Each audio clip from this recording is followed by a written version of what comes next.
Hello, this is Sheila Bender, and you are listening to In Conversation, discussions on writing and the writing life. Today I have with me in the studio two writers who are touring together with new books.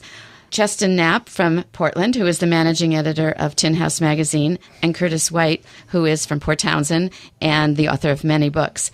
I'll start with a bio about Curtis. Curtis White has been called the godfather of the modern literary avant-garde. The novel we'll discuss today, Lacking Character, marks his return to fiction after 15 years of publishing nonfiction books and essays as a culture critic. His life and work are deeply influenced by the counterculture of the 1960s, by the anti-war movement, and by the psychedelic art and music scene in San Francisco in the late 60s. To see many of his books, type Curtis White into your browser, and that is Curtis White, and you will come up with many websites that have interviews with him, as well as reviews of his books and information about his writing. Cheston Knapp, I said, is the managing editor of Tin House Magazine, and with his wife and son, he lives a life of reluctant modesty in Portland, Oregon. Up, Up, Down, Down, the book we'll be talking about today, is a collection of personal essays, and it's Knapp's first book. You can visit him at his website, www.chestonnapp.com, and that's ChestonKnapp.com. Welcome, Curtis and Cheston. Thanks. Thanks for having us. I'm really glad you're here and really glad to be talking with you. So the first question I think a lot of people might have is, how did you two team up to be not only on this radio program together, but a book tour? The briefest version of that is Tin House Magazine, David Foster Wallace, and tennis. All right. And IPAs. So that's the... If I was going to telegraph how we met through the magazine that Cheston works for. We bonded over tales of David Foster Wallace, tennis, and beer. All right. Sounds like a wonderful title to an article. No objections to that. No? You want anything to add? No, I think I was just really taken with Kurt's rangy intelligence. The writing world can be interestingly insular, and so it was fun to meet someone who felt like a kindred spirit in this project we've got going. And when you first met, you weren't both in the Northwest. No, I was in Illinois. Yeah, I was still in Portland. Yeah, so here you are closer. Yeah, exactly. Maybe do you both play tennis at this point? Oh, yeah. Yeah, so maybe you can meet somewhere, some special tennis courts. We've played here already. Yeah. Okay. Already today? No. In the past. Okay. Right. Well, Cheston knows that I have been struck by the brevity of his bio. It is all of 3 sentences, I think. And I want to know a little bit about that. Why is your bio so short? Your essays are beautifully long and lengthy. There are 7 of them in the book called linked essays, which we'll talk about. But why is your bio so short? I think it comes down to that sense of like, if you don't have anything nice to say, don't say anything. But this is about yourself. Yeah. Oh, boy. No, I don't quite believe in that notion that personal essayists are any more revelatory than a fiction writer. And so the persona I have in the essays is quite different than who I consider myself I am as a person walking around in the world. And so I didn't want to corrupt the sense of who that Cheston was. Who that Cheston in the book is. And I wanted, I guess, the work itself to say everything. And well, I certainly believe that the Cheston in the book is a part of you. Oh, yeah. He is, but it's a cipher in a way. Just the way a first-person narrator would be in a piece of fiction. So it's wonderfully shaped. The essays are wonderfully shaped around a current event in your life or in your neighborhood, and the trigger that current event has for you to research more about your past and history and being.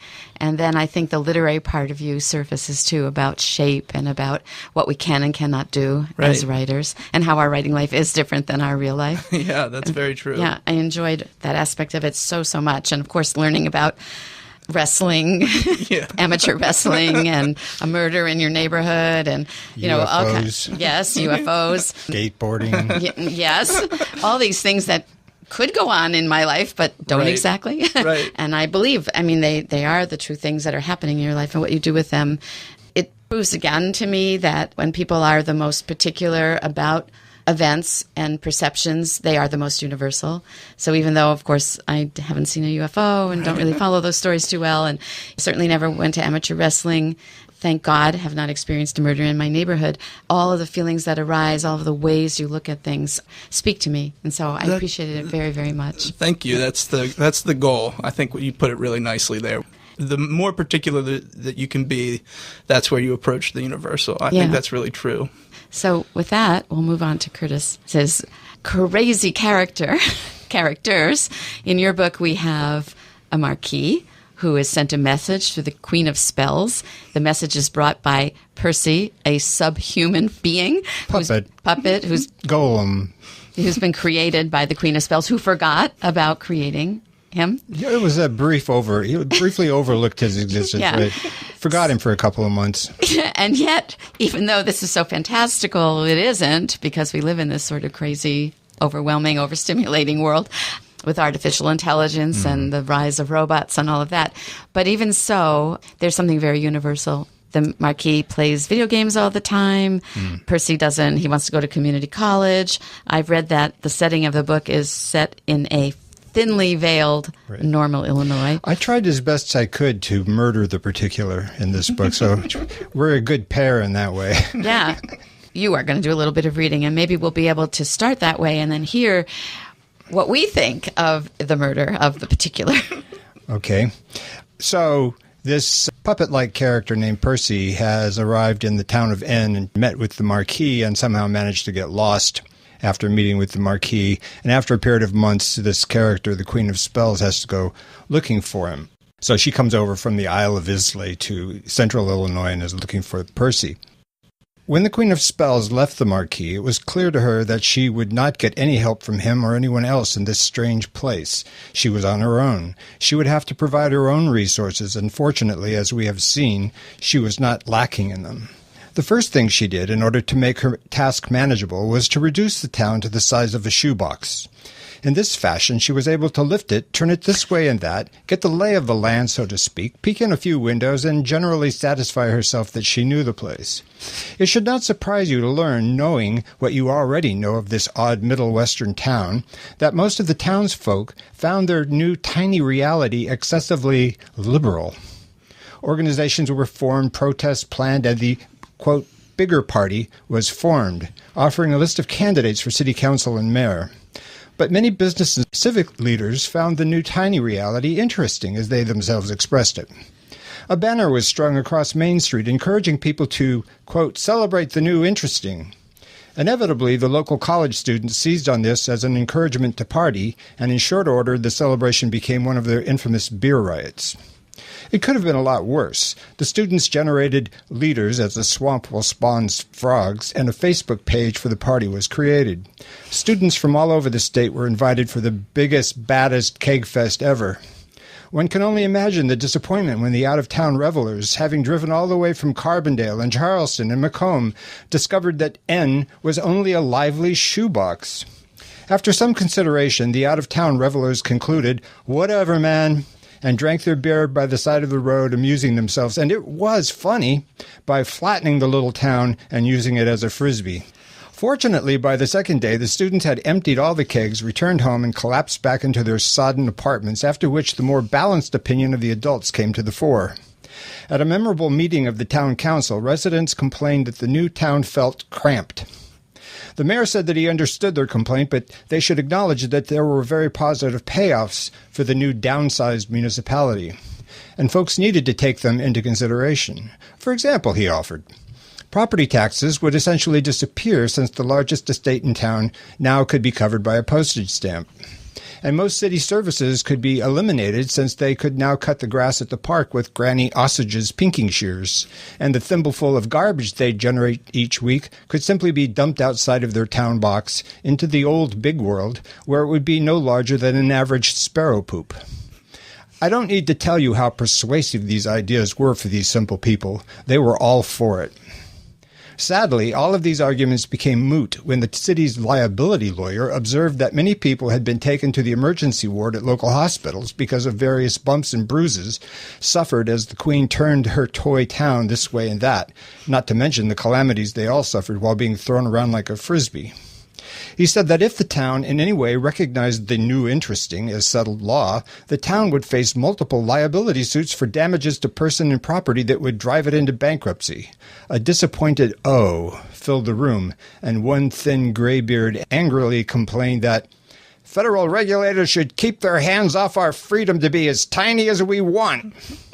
This mooting was made even moodier because the Queen of Spells decided that she'd learned what she needed to know about the place, and having no intention of shrinking herself, she returned end to its accustomed scale and to its time-honored grievances with reality. Thank you. I have much to say about detail, but we'll wait until we've heard an excerpt from Cheston. I feel like this is not even the old interesting, what I'm about to read. So this is from this essay called Learning Curves, sort of about how I became a writer. I didn't know I would ever want to be a writer when at 17 I started to keep a journal. And if those early entries reveal anything, it is the near crystalline insanity of that dream. They take as their subjects things like how much I'd partied at Beach Week and how certain friends, that they were not really my friends, deserves mention. I recall setting out to convince my future self that they, who numbered among the popular kids, had been my friends. Such was the level of self-deception I was operating on. Had cried as they headed off to college. In one entry, I announced that I'm a cynic and a misanthrope, and then, mere entries later, I declare, without a hint of irony or self-awareness, that I'm a born people person. Then there are the girls, my nauseating desire for, my persistent lack of success with, their names light as sundresses. Allison, Katie, Lindsay, Ginny, Christine, Katie. Girls are so dumb, I lament. I just want someone to hold hands with, I emote. But sometime during my freshman year of college, the record shows, I started to transcribe poems and quotes from whatever I was reading. There's some Dickinson and Eliot and Frost, Vonnegut and Kafka. I practiced what only by the loosest definitions qualifies as explication. Observe my inchoate insight. I finished Kafka's The Metamorphosis. It was an interesting short story that I thought contained many underlying meanings and themes. It wasn't long before I was writing descriptions, full of dashes, of my solitary walks through snowy Virginia woods, peppered with phrases in Latin, a language I'd never studied. I composed metered lines about the stars and the moon that used the word sublunary as though I'd bought it at cost. Reading back through these entries now gives me a sensation something like when you put your hand up against another person's and massage the twinned middle fingers, a charge of the familiar and the utterly mysterious. This is and cannot be me. Bravo. Thanks. You. You are listening to KPTZ 91.9 FM, Port Townsend. In case you just joined us, you are listening to In Conversation with Sheila Bender, discussions on writing and the writing life. Today, Sheila is speaking with both novelist and culture critic Curtis White about his newest novel, and Cheston Knapp about his collection of linked essays during a Port Townsend stop on their joint book tour. I think what I would say you have in common as writers, even though it's very divergent what you're doing, is personality. There's so much personality in each of your writing. So, hey, back to murdering the specifics. Particulars, sorry. Are they different than specifics? Close. All right. Family resemblance. Okay. Facebook, political organizations, beer, tiny shoebox. I am getting a very particular universe here, and I'm a little sorry they can go back to their normal size in Normal, Illinois. That's all right because more things happen to All them. right, all right. But anyway, I think that good writing really has personality, and good writing really draws the reader in with what I call specifics, but they're cousin particulars. So I just don't think it's actually really possible to murder them.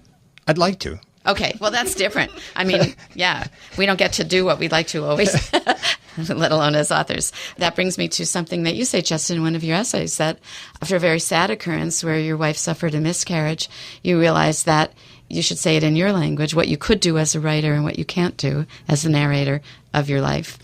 What did I say? It's probably much more intelligent than I'll drum up here, but I do think this is an interesting idea. I think that writing of the sort that I think Kurt and I aspire to both embraces and outpaces the particulars of one's life or situation, so that they're not entirely done away with, but they're transformed into something maybe slightly recognizable.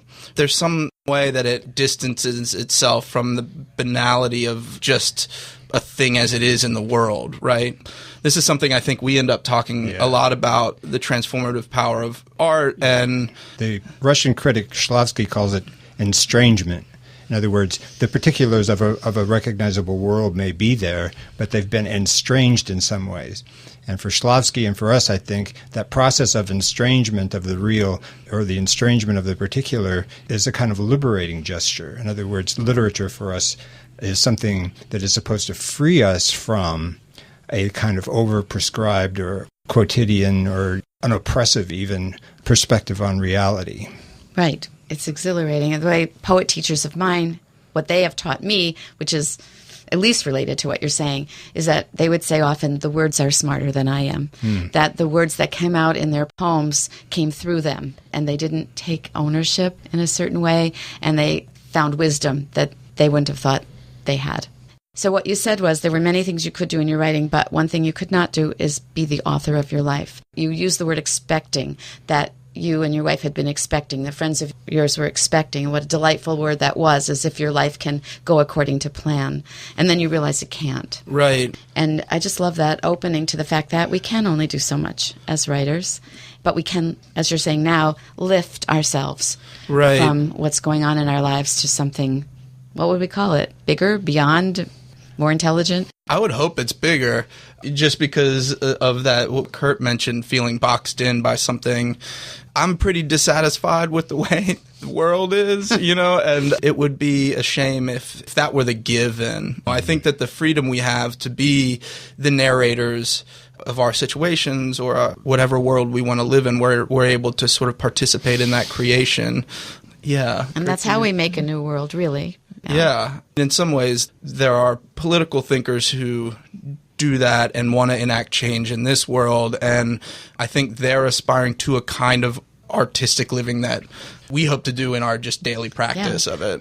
Like the shoebox people in your excerpt, with regular-sized people drinking beer on the curbside. Mm-hmm. It's so absurd, but it's so true. There are a lot of sort of specifics in there that you recognize. You say, well, yeah, college towns, beer parties, kegers, whatever. But it's actually a very Rabelaisian thing that I do. There's this chapter in Francois Rabelais' Gargantua and Pantagruel where the chapter is called The City in Gargantua's Mouth. That section that I read is sort of after Rabelais. And all of my little chapters in here, or many of them, are after another writer. And you have that in print right there. Yeah. And so I say after Rabelais, sort of imagining that people might remember a passage in Rabelais like that, although there's no shortage of them, where the sort of dimensions, big and small, stop making their usual kind of sense. And you can have a city council meeting in something that's the size of a shoebox. And really, when you think about the whole universe, we are really the size of a shoebox. Yeah. It's, to me, it's the kind of literature that was really liberating for me as a writer when I said, you can do that? Rabelais, wow, in the 16th century, he could do that? That's amazing. People often think that what I do is in some way unconventional or newfangled or radical or cutting edge or avant-garde. I don't think it's really true, because what I'm doing is appealing back to a kind of literature that has existed for literally thousands of years. It's called Menippean satire. Rabelais was writing a Menippean satire going back to Petronius and the Satyricon and the great Roman satirists, where the focus of the satire is on how people look at things, not satirizing a particular person, but perspectives, the way people look at the world. And so what that satire attempts to do is to loosen the hold of those customary perspectives on us. And that's a large part, I think, of what I tried to do here, because this book, I think, is a satire, basically. Okay. It's a satire in the form of a novel, using parody and many, many voices. One thing you've done is insert the narrator into the book at some point as a character. Right. I had a lot of fun with that. the narrator starts as an omniscient narrator, and then he becomes an unreliable narrator when he inserts himself in the story. At a certain point, he becomes, maybe he's not the narrator at all. Maybe he's another creation of the queen. And then after that, his character just begins to dissolve as people start pointing out to him that his face is changing and that it's all composed of cartoon faces like Wimpy from the old Popeye cartoons. And eventually, his character and the character of all the characters in the book just simply dissolves and falls on the ground. So, yeah, it's fun to feel free to do that sort of thing. And I suppose as a writer, that's part of my message to other writers and readers is it's fun, it's funny, and it's sort of politically, socially liberating to feel free to do those kinds of things. I just want to add that the title of your book is Lacking Character, and by the end of the book... Everybody lacks character. I think that's something, I just want to add this. Like, we just got like a 2-part answer to a question where Kurt layered on things like Menippean satire and Rabelais and all this. But really, this is a way of having fun and a tradition of having fun. That spirit comes across and just, you hear it in the excerpt, you feel it from throughout the book of just someone at play in a very deep and real way. So having to label it anything is problematic, and to say it's a satire, it's a novel, it's whatever.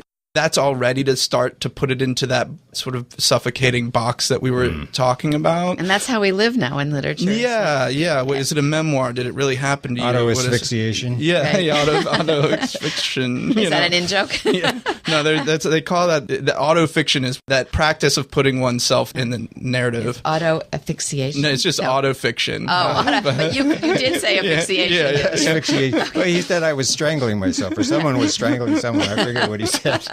Well, it's just hard. You work for a magazine and you know this in publishing. The first question you're asked is, what shelf does your book belong on? Like you have to, as an author, you're supposed to think about what niche it occupies. And you can't just say, I don't know. You can't just say many. You can't just say the front window. It's constricting from the get-go. Yeah. Yeah. The critic John Berger, who was also a fiction writer, had that great line about this where he just said, it's all storytelling. His essays, these ways of seeing this and that, it's all storytelling. I sort of feel like if we could get away with that, poems, it's all a form of trying to enact that impossible intimacy between someone you haven't met. So I'm envisioning a new bookstore. Yeah, decentralized. Yeah, that would just have books and just go and discover. You know that feeling when, I'm sure it's happened to you, you're in a bookstore and a book that you had no idea about just seems to fall in your hands? Yeah. Wouldn't it be fun if a whole store was like that? What else would you like to tell us about writing and your writing? I think writing itself, especially in a sort of straitjacketed times psychically, the more you can play around with words and the more you can define your world for yourself, the better. It's funny because we do write such different things. People often think about essays as just you take stuff from your life and you're not making up stuff, you're not making the world up as you go.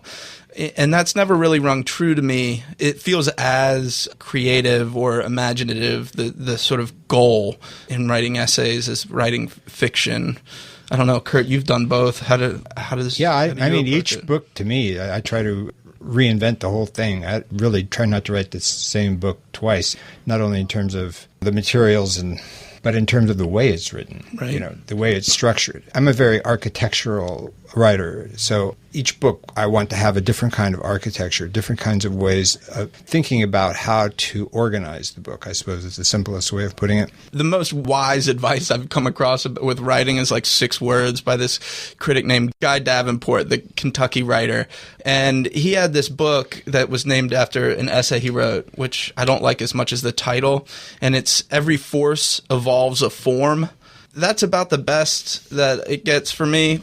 We gussy up a lot of received wisdom about writing, and I feel like it just pretty much comes down to that every force evolves a form, those 5 words. Yeah. One of the interesting things about Cheston's book for me was over the years I had seen these essays individually, but then when I saw them together, I realized that not only that each essay individually was brilliantly good, but that he had created a real form for these essays, that there was not a structure per se, but a kind of a movement, a very powerful movement, sort of like natural force. The stories gradually get more complex and longer.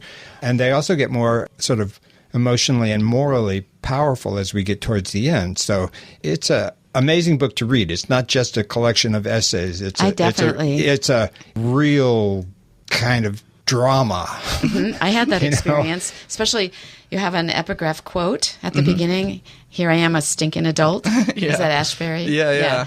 And I'm thinking, wow, what a way to start a book. I mean, like, really, a stinking adult.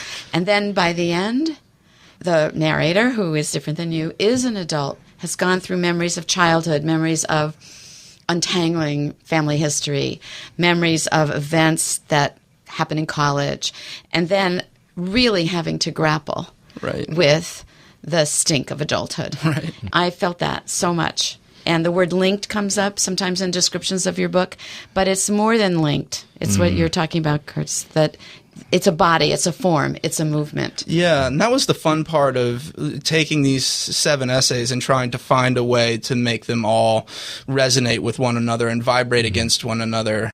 The other thing that occurs to me that our books have in common is that they're both about identity. Yeah. His book is a much more personal look at the question of identity, but the things that he does with that in the course of the book, the way in which his sense of identity, even for this sort of fictionalized version of himself, becomes really moving and powerful. My book is a more abstract, I think, look at the problem of identity because all of these characters are desperately trying to fill themselves. Right. Desperately trying to fill themselves one way or another so that they become real. But of course, they fall apart. I suppose for a book that I insist is my ode to joy, as I've said to just about anybody who will listen, it doesn't have a very happy ending because all of these characters fail in their quest to fill themselves in one way or another, whether it's with things or food or sex or the delusions of being a marquis or whatever. Even though they fail at all those things, I think it's not an unhappy ending because there's a sense in which that's what we have to accept. As any good Buddhist would say, this whole notion of the ego or of character is an empty notion. And what's really inside is emptiness. And what we have to learn how to do is to think emptiness in a positive way. I agree with you. I also think that by looking as the viewer, the reader, into this situation, we learn a lot. Yeah. So our identity changes because we've experienced what happens to all these characters. Yeah. So I think that our time is up. It's been so delightful to talk literature and to talk about how it happens for you in your own writing and for me to participate as reader of some very wonderful writing. So thank you again very much. Yeah, thank you. It was fun. Yeah, thanks for having us. In Conversation is produced by Sheila Bender and edited by Charlie Fleischman.